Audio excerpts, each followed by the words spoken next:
La résidence de Côte-Abscal, la seigneurie Montois, a eu une hausse de taxes plutôt surprenante.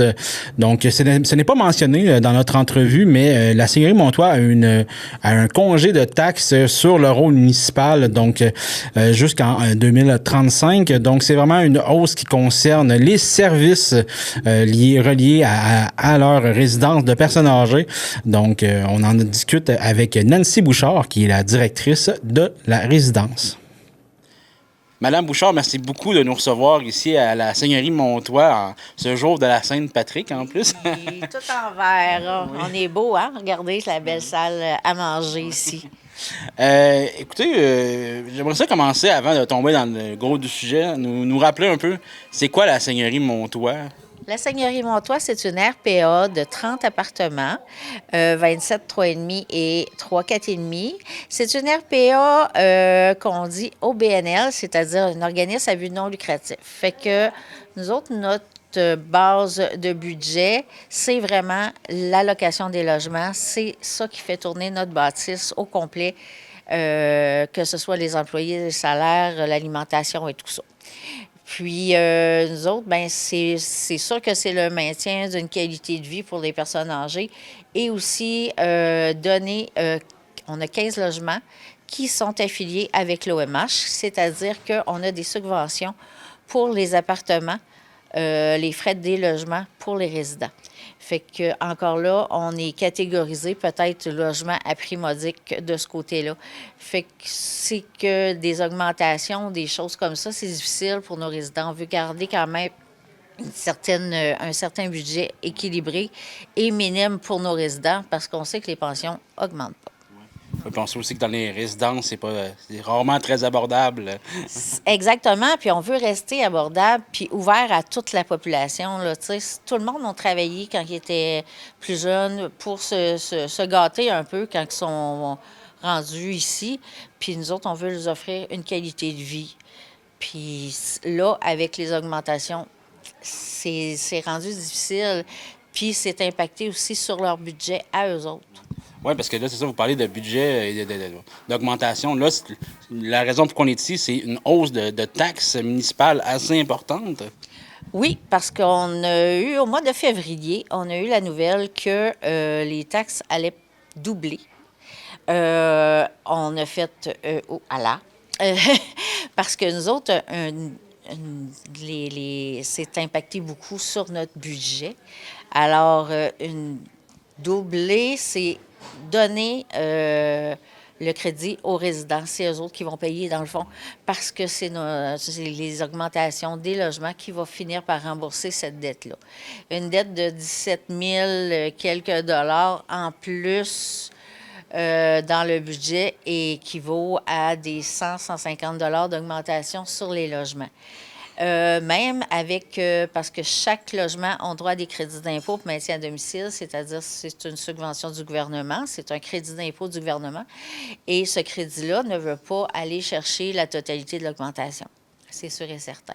Alors, pour les résidents, avec le pension, ça fait des budgets réduits pour eux autres. Puis c'est pas ça qu'on veut ici. C'est quoi qui a expliqué cette hausse-là? Est-ce que vous avez une idée un peu? Je sais que notre président, Jacques Dangeau, est allé au bureau municipal faire poser des questions beaucoup. Bon, il disait que il y avait beaucoup de choses qui étaient augmentées, matières résiduelles et tout ça. Mais aussi, il y a des choses inexplicables comme je ne sais pas si c'est des mauvaises gestions ou des choses par le passé. Puis que là, il faut absolument que la ville se redresse. On est rendu la 3e ville à Côte-Abscal la plus endettée. Et par rapport à ça, il faut qu'il se redresse dans ces temps-ci. Et ça nous offre une belle surprise. Là, avec cette surprise-là, est-ce que vous prévoyez soit des des coupures sur le budget ou des changements sur les services, quelque chose comme ça? Des coupures sur le budget, c'est difficile parce qu'on est quand même, tu sais, on offre 2 repas par jour. Il faut quand même garder nos employés. Puis nos employés, dans le fond, ils ne sont pas payés à la juste valeur parce qu'on ne peut pas offrir, comme dans les autres résidences, des salaires faramineux ou bien, en tout cas, ici, c'est le salaire minimum quand tu commences et on offre par la suite des augmentations, mais même une directrice comme moi n'a pas le salaire que les autres ont, mais c'est le cœur qui est là aussi. Là, on aime nos résidents et tout ça. Mais pour avoir des bons employés, je ne peux pas impacter le salaire. Je ne peux pas impacter aussi au niveau alimentaire parce que c'est important. Il lui reste ça, de la bonne nourriture. Puis ça prend, tu sais, ça prend quand même un budget là-dessus. Puis on sait que ça augmente à chaque année. Fait que c'est encore difficile de couper là-dessus. Produits ménagers, tu sais, on ne peut pas couper. Fait qu'il faut aller chercher ça ailleurs. Fait qu'il faut augmenter. On va faire aussi peut-être des demandes de dons et tout ça, mais c'est toujours aller impacter les autres commerces, demander des dons. Eux autres aussi, ils ont de la misère. Est-ce que vous avez contacté soit des députés ou dans le fond la ville aussi pour savoir un peu si vous pourriez avoir un soutien là-dedans? Oui, avec la CDC, la semaine dernière, on a eu une rencontre de tous les organismes de la Matapédia avec M. Pascal Bérubé. C'est là que M. Pascal Bérubé s'est posé énormément de questions. J'étais avec mon président Jacques Danjou dans ce temps-là.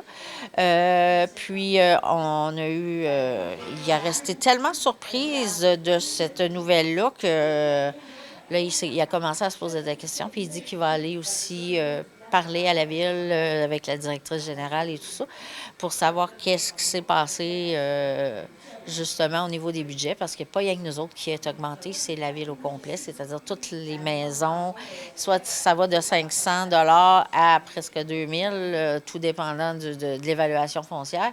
C'est sûr et certain que ceux que, tu sais, on est tous en difficulté financière. Bien, difficulté financière. Tout augmente de toute façon, les salaires n'augmentent pas. Fait que chacun chez eux, ben ils vont avoir des difficultés à un moment donné à payer. On n'est pas, tu sais, on n'est pas super riche non plus. Fait que j'ai l'impression que ça va impacter beaucoup de monde. Est-ce que sinon, peut-être du côté de la MRC aussi, est-ce que vous avez été de ce côté-là? MRC, de toute façon, c'est municipal. C'est des décisions qui se prennent dans la municipalité ici. Fait que Il n'y a pas grand-chose qu'ils peuvent faire. non, il n'y a pas grand subvention ou des choses à les traiter ou non, vraiment pas. Bien, écoutez, on va surveiller la situation de proche pour les hausses municipales un peu partout dans la vallée. Puis on est de votre côté. Merci, puis venez nous voir à Seigneurie Montois. On a toujours des belles activités, puis les résidents sont gentils. Merci beaucoup, Mme Bouchard. Merci.